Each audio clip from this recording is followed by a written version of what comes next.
It's more like tripling or quadrupling down at this point. Why do that now? You know, a year ago, we had a $500 million software business and $500 million in cash that was generating 0% yield.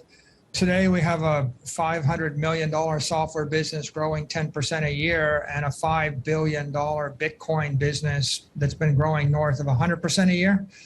So our strategy is to acquire and hold Bitcoin. We've told the market we're going to do it with equity offerings, with convertible debt, with senior debt and junk bonds, and also with cash flows where appropriate. We saw this as a great opportunity. We sold over the past quarter about $400 million worth of equity at a price that allowed us to buy Bitcoin in a way that we thought would be accretive to all of our shareholders. So we try to choose our spots. But then in the day, you know, if you add another 10,000 Bitcoin when the price goes to 100,000, right, it's a lot of money. When it goes to 1 million, it's a lot of money. And our shareholders are long Bitcoin. There's no one buying MicroStrategy stock that doesn't believe Bitcoin's going up. So if you've already risked your money to buy MicroStrategy stock and Bitcoin goes up, you'd rather us own more Bitcoin rather than less Bitcoin, so you benefit from the upside. And yet there's obviously a looming regulatory crackdown. Take a listen to this from SEC Chair Gary Gensler.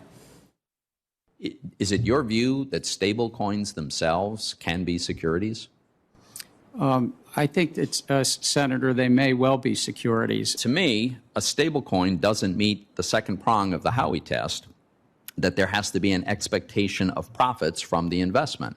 And so if it doesn't meet the Howey test, it looks to me like it's not a security. Now, maybe you've got a good argument for why some are and some aren't. My whole point is, I think we need to have clarity on this.